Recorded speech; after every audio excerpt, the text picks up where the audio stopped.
फिर मैं head down करके बैठ गया, भाई पेपर हो गया था। तो वहां से वो इन्विजिलेटर आया, वो ऐसी गंदी नजरों से देख रहा, भाई कर ले थोड़ा सा, थोड़ा बहुत तो कर ले, तुम्हारे ऐसे बच्चों की वजह से देश का नाम बर्बाद है।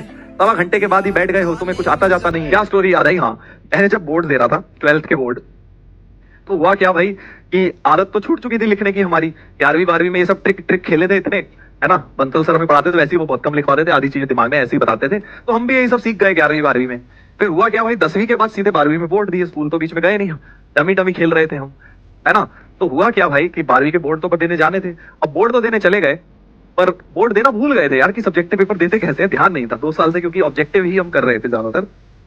तो बट मेरे सर ने मुझे बोला था, जो स्कूल वाले थे, भाई थोड़ा तमीज से लिखाना, तुम लोग बहुत ज्यादा शॉर्ट में लिखते हो, तो बोर्ड में जरा तमीज से लिख के आना। फिर भी हम भाई तमीज से थोड़ा अपनी तरफ से जो भी तमीज तमीज से लिखा हमने। हमने क्या किया कि साला पहला शीट में ही पूरा पेपर ही खत्म हो गया, पूरी शीट भी नहीं भरी और पेपर ही खत्म हो गया मेरा। अब मैं सोच रहा हूँ यार ये क्या हुआ यार, पहली शीट भी नहीं भरी है तो पेपर ही खत्म हो गया। और बाकी बच्चों को देख रहा हूँ 2 शीट मांग रहे हैं, 3 शीट। मैं समझ गया कि भाई मैंने ज्यादा ही शॉर्टकट मार दिए हैं पेपर में। समझे। तो फिर एनीवेज, फिर मेरे को लगा कि यार अब मार तो दिए, फिर मैंने दोबारा चेक करना शुरू किया, दोबारा पूरा पेपर चेक करना शुरू किया कि भाई कहाँ कहाँ मैं थोड़े स्टेप्स बढ़ा सकता हूँ, क्योंकि मैंने हार्डली 50-60% नोटबुक में जो मिलती है ना वो बोर्ड में, उसमें पेपर निपटा दिया था बोर्ड का पूरा। फिर मुझे लगा और 1 घंटा 15 मिनट में, 3 घंटे का पेपर 1 घंटा 15 मिनट में फ्री, बिल्कुल फ्री बैठा हूँ। उसमें भी एक स्टोरी, मैं फ्री बैठा हूँ, फिर मैं हेड डाउन करके बैठ गया, भाई पेपर हो गया था। तो वहां से वो इन्विजिलेटर आया, वो ऐसी गंदी नजरों से देख रहा, भाई कर ले थोड़ा सा, थोड़ा बहुत तो कर ले, तुम्हारे ऐसे बच्चों की वजह से देश का नाम बर्बाद है। सवा घंटे के बाद ही बैठ गए हो, तुम्हें कुछ आता जाता नहीं है। किट मैंने वैसे ही नहीं ली थी एक्स्ट्रा, उसे लग रहा था कि भाई इसे कुछ आता जाता थोड़ी होगा। मैंने कुछ नहीं बोला, मैंने कहा हाँ सर। फिर मैंने कोशिश करी कि चलो भाई थोड़ा बहुत स्टेप बढ़ाए जाएं पेपर के अंदर स्टेप बढ़ाए जाएं।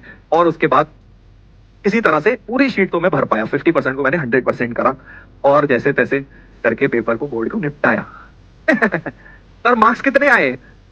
मार्क्स यार 2 नंबर कट गए एक्चुअली, सही बताऊं तो पेपर तो मैंने पूरा सही किया था, बट वो ज्यादा शॉर्ट के चक्कर में एक स्टेप मार्किंग कहीं मुझे ऐसा लग रहा था काट ली। एरिया के क्वेश्चन मैंने ध्यान नहीं दिया था, मैंने एक्चुअली 3 लाइन में 6 नंबर का क्वेश्चन कर दिया था, और वो but में तो नंबर देते नहीं है उसके। तुम कहोगे सर आप पोस्ट कर रहे हो, पोस्ट नहीं यार, एक्चुअली फैक्ट यही है, जब तुम भी अभी 2 साल की तैयारी कर लोगे ना तब तुम इससे रिलेट करोगे। अभी तुम कहोगे कि सर ज्यादा फेंक रहे हो, सर आप एक लिख रहा है कि सर मसाला मार रहे हो, मसाला नहीं है भाई।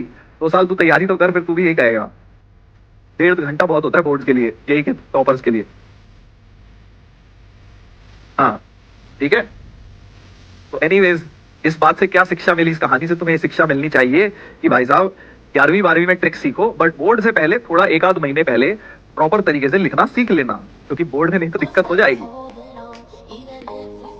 हाँ सर, टोटल परसेंटेज याद नहीं है भाई, अब इतना भी पुरानी बात हो गई यार। मैथ का याद है बस, इतना भी बहुत है। ठीक है। वो एग्जामिनर मुझे याद है, इन्विजिलेटर ऐसी गंदी नजरों से मुझे बार बार देख रहा था कि भाई कैसा इंसान है यार, ये 1.5 घंटे के बाद ही बोर्ड के पेपर में भी पढ़ के नहीं आया, और 1.5 घंटे के बाद हेड डाउन करके बैठा हुआ है, जाने ही नहीं दे रहे। होता है ना एग्जाम में जाने नहीं देते पहले। मैंने कहा जाने तो मुझे, मेरा हो गया पेपर जितना कर रहा है जी, शट अप, और करो अटेम्प्ट, थोड़ा बहुत और दिमाग लगाओ। मैंने कहा ठीक है चलो कोई नहीं। बोले 3-2.5 घंटे, फिर मैंने बहुत बार बोला कि सर जाने दो ना, जाने दो, कह रहा 2.5 घंटे से पहले जाने नहीं देंगे। तो जैसे ही 2.5 घंटे की बेल हुई, मैं निकल लिया। चलो भाई आगे